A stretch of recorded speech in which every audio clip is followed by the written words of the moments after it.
Good day and welcome back to another DB Legends video. In this video we're going to be taking a look at my build for Yellow Gotenks. Now, Yellow Gotenks is a interesting unit. He brings a lot of utility to the Hybrid Sand / Saga from the movies team. I think overall he's a good unit. He definitely looks like a lot of fun. There are some things he does really well, and there are some things that he doesn't do so well. But let's talk about him a little bit. So big thing with him is Dragon Ball control. For example, his main ability takes your opponent's Dragon Balls and adds them to your own. If you have no Dragon Balls, you will gain one. If you have one or more, you will take one and gain one, which is pretty good. On top of that, his green card also reduces Dragon Balls. So it is once only, but still, he reduces Dragon Balls on his green card, on his main ability.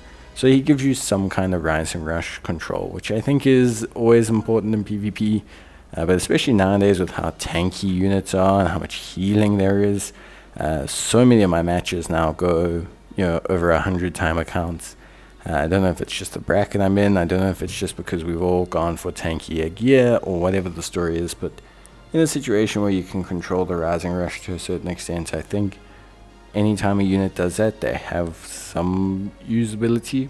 Whether or not Pan is as effective as well due to her control over Dragon Balls. So yeah, it's definitely something important. Besides that as well, he also has inflicting for switching. So his special move will inflict switching on the opposition, which again within itself is also something that's pretty important. Being able to force your ally or your enemy to switch out to someone they're not comfortable with, or to switch out a unit, is always going to be useful. It's always going to be something that's helpful, that gives you a semblance of control in the match, and gives you the ability basically to kind of be a bit more domineering and a bit more kind of overbearing on your own opposition. I think it's super important because in the long run it does tend to be like a very good mechanic to apply. Now, of course, gear wise, this is what I'm rolling with. I think for me, I would personally just opt for health and for maybe more defensive based gear. I think he just needs to be a bit of a meatball more than anything else. The big thing with him is basically his cover change, and we'll talk about that now. But so his big kind of mechanics, so whenever he enters the battlefield, he increases his art control speed, but his real thing is that he places a lot of pressure on the opposition. Essentially, what he does is he's a cover change specialist. So basically when he changes cover, he gets additional damage reduction, he nullifies unfavorable element factors, he has increased damage for allies, he randomly destroys the enemy's card, twice for the first 2 times and then once afterwards. So cover changing with him is very disruptive, especially in the early game. And coupled with his endurance mechanics, you kind of want him to survive that. You kind of want him to, really just soak in a lot of damage. Then, of course, when he performs a special cover change, that's when he knocks back the opposition. He shortens his ally substitution timer count. He obscures all the enemy's cards. All their cards are turned face down. Their positions are reshuffled. He reduces their Dragon Balls again, which is crazy. It's just really good. Essentially, it's just very much, how can I say, lots of disruption.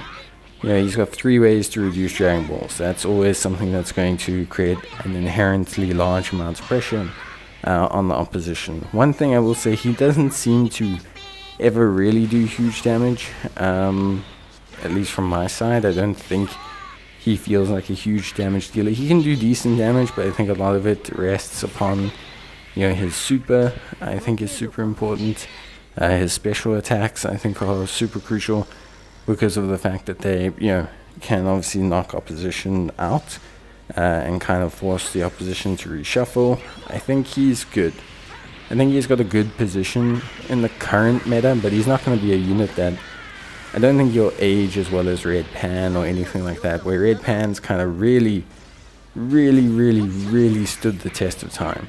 Like, Red Pan's really kind of pushed the narrative and, you know, kind of, I don't want to say forced herself, but kind of continued to remain a presence within the meta. A lot of the time, obviously, due to who releases and everything like that, but I think, yeah, in general, just is a very good unit. And I think for me, you know, looking at, obviously, Gotenks, I wouldn't say he's at that level. I would say he's good, but I definitely wouldn't say he's at that level. It does feel like, you know, there is some kind of hindrance to him from being at that level.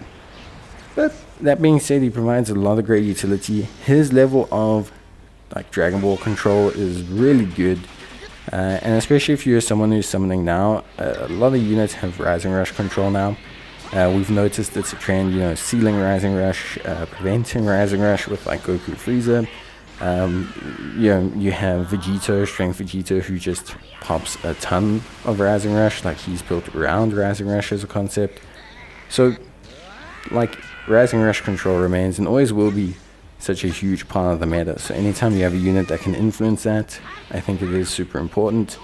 And I think it is something that's pivotal to, you know, whether you're going to win the match or not. I think, you know, you have to accept that it is something that's important. And yeah, I think Gotenks is really good from that perspective.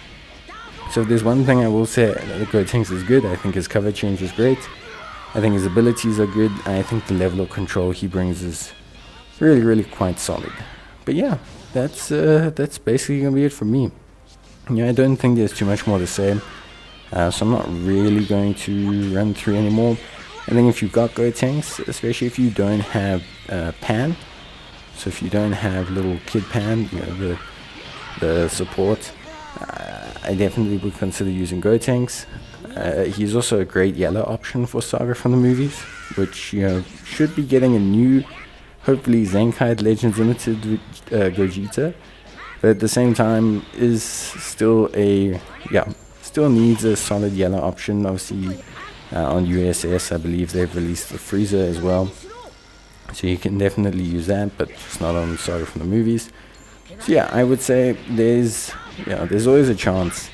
And I think Gotenks is a unit that can give you a good chance of winning the game. He's not going to blow your mind, but he's going to do a lot of good work. And you probably will enjoy using him, and you'll end up having a good time. That's it from me. I hope you guys enjoyed the video, and yeah, I'll see you in the next one. So until then, as always, take care, and bye.